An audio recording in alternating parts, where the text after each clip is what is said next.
2 साल पहले चुनाव हुए थे चंडीगढ़ के म्यूनिसिपैलिटी के। उसके आंकड़े ये हैं कि 13 हमारे काउंसलर हैं, 7 कांग्रेस के हैं,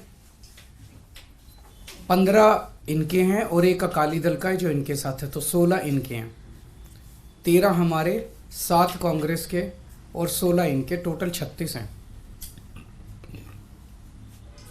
अभी तक कांग्रेस और हम अलग अलग लड़ते थे, तो 2 साल से जाहिर तौर पे 16 इनके थे, 13 हमारे थे, 7 कांग्रेस के, तो 2 साल से इन्हीं का मेयर और इन्हीं का डिप्टी मेयर बन रहा था। स्टेट कैलकुलेशंस हैं, स्टेट इस बार इंडिया गठबंधन के तहत कांग्रेस और आम आदमी पार्टी साथ आ गई, तो स्टेट इलेक्शन था, 20 हमारे थे, 16 उनके थे। इसमें कोई बहुत बड़ी गणित नहीं थी, इसमें कोई बहुत बड़ा वो नहीं था। लेकिन शुरू से इनकी नीयत खराब थी, शुरू से इनकी नीयत खराब थी। जब से चुनाव ऐलान हुए, सबसे पहले तो इन लोगों ने प्रिसाइडिंग ऑफिसर, अपनी पार्टी के एक कार्यकर्ता को, अपनी पार्टी के एक ऑफिस बेरर को, पदाधिकारी को इन्होंने प्रिसाइडिंग ऑफिसर घोषित कर दिया। उसके बाद जब चुनाव की तारीख तय हुई, 18 जनवरी को चुनाव था, अचानक 18 जनवरी को इनका पदाधिकारी जो था, ये प्रिसाइडिंग ऑफिसर, ये बीमार, बोला मैं बीमार हो गया, अस्पताल में चला गया और चुनाव इंडेफिनेटली टाल दिए गए। हम कोर्ट गए और कोर्ट से हम लोग तारीख तय करवा के लाए। इस दौरान इन्होंने हमारे और कांग्रेस के काउंसलर्स को खरीदने की, डराने की, धमकाने की बहुत कोशिश की, जैसे कि पूरे देश भर में करते ही हैं। इनकी फितरत है, हर जगह करते हैं। लेकिन किस्मत से एक भी नहीं टूटा और आज चुनाव हुए, चुनाव होने थे, चुनाव हुए।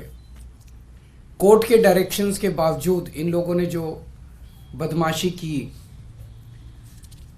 हम सब देखते हैं कि चुनाव तो हुआ, लेकिन जब चुनाव के वोटों की गिनती होती है, चाहे राज्य स्तर का चुनाव हो, चाहे देश का चुनाव हो, गिनती के वक्त हर पार्टी का एजेंट वहां बैठा होता है।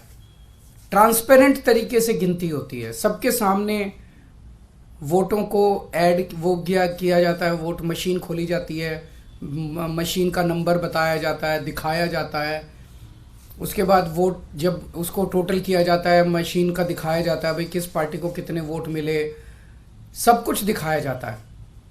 और सारी पार्टियों के एजेंट बाकायदा अच्छे से देखते हैं।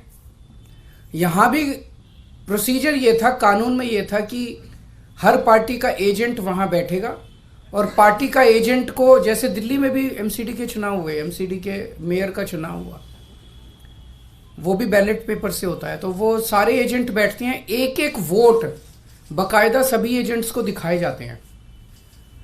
अगर किसी एजेंट को कोई आपत्ति करनी हो, भाई ये वोट इनवैलिड है, तो वो सबको दिखाया जाता है। अगर कोई एजेंट कहता है ये वोट इनवैलिड है, सबको दिखाया जाता है, सब उस पर अपने अपने तर्क देते हैं और प्रिसाइडिंग ऑफिसर अपनी उस पर रूलिंग देता है। एक तरह से क्वासी जुडिशियल वो करता है कि उस पर रूलिंग देता है। इन महाशय ने, जो इनके पदाधिकारी बीजेपी के आदमी थे, प्रिसाइडिंग ऑफिसर थे, इन्होंने आज किसी एजेंट को अपने पास नहीं आने दिया। इन्होंने सारे एजेंट्स को दूर धकेल दिया और खुद ही सारी वोट लेके बैठ गए और बाकायदा कैमरे के अंदर दिखाई दे रहा है कि किस तरह से वोट, जो हमारे वोट थे उनके ऊपर वो टिक मार्क करके उसको इनवैलिड, मतलब 2 टिक मार्क लग गए तो ये वोट इनवैलिड हो जाएगा। वो टिक मार्क करके इनवैलिड करते जा रहे हैं और फिर नीचे साइन कर रहे हैं। कुछ वोट पे मात्र साइन कर रहे हैं और कुछ वोट पे एक टिक मार्क और लगा रहे हैं। वो साफ साफ वीडियो में दिखाई दे रहा है। तो 36 वोट पड़ने थे, 36 में 16 इनके थे, 20 हमारे थे, 16 इनके पड़ गए, 16 इनके पक्ष में पड़े। 20 में से 8 वोट जो हमारे थे, वो 8 वोट इन्होंने कैंसिल कर दिए, इनवैलिड डिक्लेयर कर दिए। यानी कि 36 में से 8 वोट, मतलब 25% वोट इनवैलिड डिक्लेयर कर दिए। ये कौन सा चुनाव हुआ?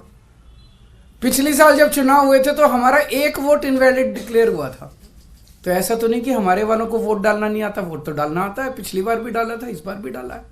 इस बार कैसे ऐसा हो गया कि सारे वोट डालना भूल गए हमारे वाले, सारे वोट इनवैलिड हो गए? तो पहले से सोच के आए थे कि इनको गुंडागर्दी मचानी है। किस्मत अच्छी थी कि कैमरे के अंदर सब कुछ पकड़ा गया।